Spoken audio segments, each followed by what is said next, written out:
So, fun fact, the first time that I tried to record this clip, I didn't realize that I hadn't put a memory card in the camera. I legit talked to the camera for like a solid few minutes and only noticed that there was no memory card when I stopped the camera, or thought I stopped recording because it was never recording in the first place, and turned the camera around and it was like, hey man, no memory card. So we have a little bit of a jam-packed day today, which is why I'm deciding to vlog it. I have an audition today. It's at like 2:45. It's like 10 a.m. right now. Before I go there, I need to do my makeup. I need to get dressed in my fancy clothes. I need to pack not fancy clothes because the best feeling in the world is changing out of your fancy clothes post-audition, especially because the clothes that you wear to opera auditions are not necessarily the clothes that you wear when it's like winter on the East Coast. I also need to update my resume and then go to Staples to print my resume because I don't own a color printer. I also am like an idiot and I don't regularly update my like printout resume. I update my resume on my website all the time, like as new credits come in, but I don't update the one that I actually like hand to people and submit for things unless I literally have to like go and submit it for something, or I'm going on an audition or something. Oh, and I also have to do my timesheet for work for teaching.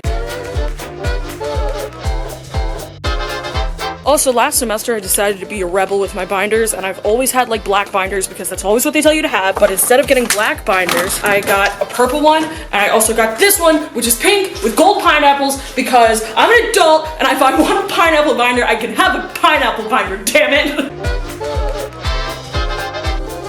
Friendos, this is why you always check your shit before you go to auditions, because I just realized that one of my audition pieces is not in this binder and I have to print it. Also, that the addition of one of the songs I'm singing is not a great one, and I know this because a pianist that I work with a lot was like, hey, I hate it, and I was like, thank you for the heads up, so I'm gonna print a better edition of that, which I have on my iPad.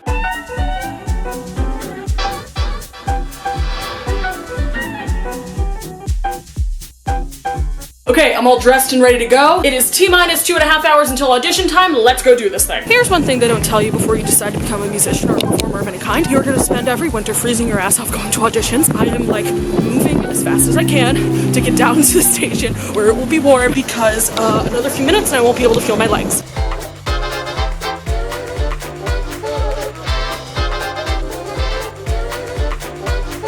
Okay, so I got into Manhattan a little over an hour early. I'm trying to walk really fast, so I'm gonna just find a Starbucks or something and chill there for a little while. I always leave super early for auditions just because, one, I have a tendency to get lost inside buildings, and a lot of these like rehearsal audition studio places are super convoluted and I get lost. And also, I don't trust the subway to run on time ever. And I'm really cold. Thank God that's a Starbucks.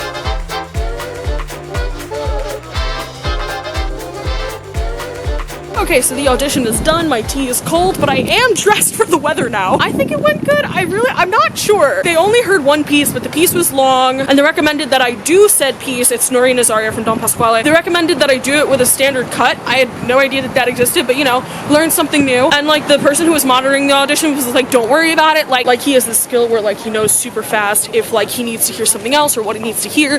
So like he might stop you halfway through one piece and be like, okay, thank you. I mean, it's still nerve-wracking though to be like, oh, you only heard one? Like, okay, I don't know, whatever, it's done. Normally after auditions, I literally have to like walk off adrenaline, and I don't feel like that right now. And that's not because the audition didn't go well, because I think it went well, I don't know. I just texted my teacher to be like, hey, I'm alive and I'm done with this thing. But anyway, like normally I have to literally like walk off the adrenaline because I have such bad audition anxiety that after it's over, I still have all this pent up energy and I have to just get it out. So I actually feel like a normal human, which is, I guess, like, I don't know, that's new for me and I'm kind of liking it. I did an audition and I'm just chilling and I'm just walking down the street like I'm not high.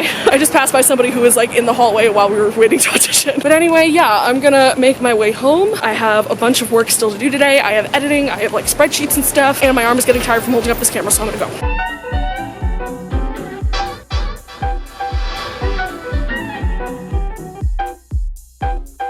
Okay, so I'm back at home now, and just to kind of round out this vlog, I wanted to do just a little recap, more so of just like some stuff that I was thinking about as I was taking a walk in Manhattan and as I was on my way home. I don't normally like sit down and just talk to the camera in these kind of follow me around type of vlogs, but I have a bunch of things that I just kind of want to articulate, especially because I know that a lot of people that follow me on here are also like performers, theater kids, opera people, whatever. I mean, a lot of people that follow me on here have come here from Theater Commandments, but whatever. The point being, like, a lot of you might benefit from this or would relate to this or something, and And I also just want to like put it into words so I can kind of, I don't know, like articulate it for myself. So basically, like the second that I left the building where the audition was, I was low-key thinking like, you know, I wish I had sung something else. So I only sang one piece, I think I mentioned that before, and it was Norina's aria from Don Pasquale by Donizetti. And so first of all, I've had that aria for like a year and a half-ish, I don't know. It's oddly become a go-to aria for me, which is weird because most of the other stuff that I sing and most of the stuff that I tend to be more comfortable with and more solid on is very legato. All of the super crazy pyrotechnics and coloratura isn't really like what I'm built for. I mean, obviously I'm working on it in lessons and stuff, but that kind of stuff, the super pyrotechnic-y stuff, like that's just not where I feel the most at home technically, I guess. But anyway, the point is like, it's not a piece that I ever really thought was gonna be in my audition package, and it took a damn long time for that piece to get comfortable for me and to get solid. So I knew walking in that I was gonna choose that piece to start because yes, like it shows, you know, some of the legato, some of the pyrotechnics and other like stuff that I can do, and it also seemed to be like the most appropriate thing for that audition to lead off with, because for this company, their summer season program, whatever, I forget what else they're doing, but they are doing a Donizetti opera. So leading off the audition with a Donizetti piece seemed to make the most sense if they're gonna do a Donizetti opera. And of course, like I discussed it with my teacher beforehand that I was gonna choose that piece and that was gonna be the good fit. But anyway, this is all kind of a really long way to say that as much as I was kind of low-key like, wow, I wish I had sung something else, I made the best decision based on like what I was auditioning for, and just I made the best decision that I could have in that moment. And I wasn't wishing that I had sung something else because I did like a super bad job and I bombed the audition. I actually did like way better in this audition than I did last year, but to be perfectly honest, that's not that high of a bar to go over because last year I was kind of sick and I was also 2 weeks into student teaching and my body was not doing well. And also on top of that, since like student teaching and starting to have students of my own, I feel like that through teaching, like my singing opened up so much just because, and I noticed this like pretty soon into student teaching, I was spending like the whole day singing and demonstrating for the kids, and it was giving me opportunities to sing without thinking about it at all. Because when I'm teaching, if I demonstrate something, my attention is so far off of myself because I'm focused on another person, I'm focused on my students. And I think that just kind of subconsciously made a lot of things open up. So there's that, but then I was also thinking like, okay, if I was to choose another piece out of my audition package, like what would that piece have been? And I was thinking, like I kind of wish I would have sung Dove Sono. If I had sung Dove Sono instead, that would have been a safer option. But I feel like I have to get myself out of the like take this safe route all the time in auditions and just in general with performing. Because it's like, yes, there is a lot of fear in taking risks and like, yay, perfectionism, it makes all of that stuff super scary. And not even like the Donizetti aria was like taking a risk because it's been solid. Like what I sang today was not 100% clean, there were a few blips, but whatever. But the point is, if I had gone in and sang a Mozart aria that yes, I've had for longer, yes, I am more solid in the character because I've played the character, I've done the whole role, it would have been the safer option, but it wouldn't have been the best option for that particular audition and those stuff that they were doing for this summer. I don't know, I think what this all boils down to is that I have to like consciously try to get out of my comfort zone with stuff like this. Because yes, your audition package should show like the best of what you do and be the most solid out of what you do. But out of my audition package, the piece that I did today is the most different from everything else. Okay, my camera's doing a blinky thing and I think it's gonna die, but let's just try to get as much of this out as we can before it totally dies. So of the arias that I had listed for today, I had 2 Italian arias. One of them was Norina's aria, which I did wind up singing. The other one was Dove Sono. I had a German aria, an English, and a French. Basically everything except for Norina's aria is very, very legato, which again is kind of like my comfort zone, and I guess it's just what I tend to do best. I don't know. Anyway, I don't want to ramble because my camera's dying, but I think like even though I have done this aria that I sang today in several other high pressure situations, like the first time I performed it for anybody other than like my teacher was in a jury. Well, it was a mock jury, but like whatever. I was getting evaluated on it, and then I also sang it for my master's audition. So yeah, I think the moral of the story is even if you're like singing something that might still feel like it's a risk, or doing something in an audition that still feels like it's a risk, sometimes that's a good thing, and I'm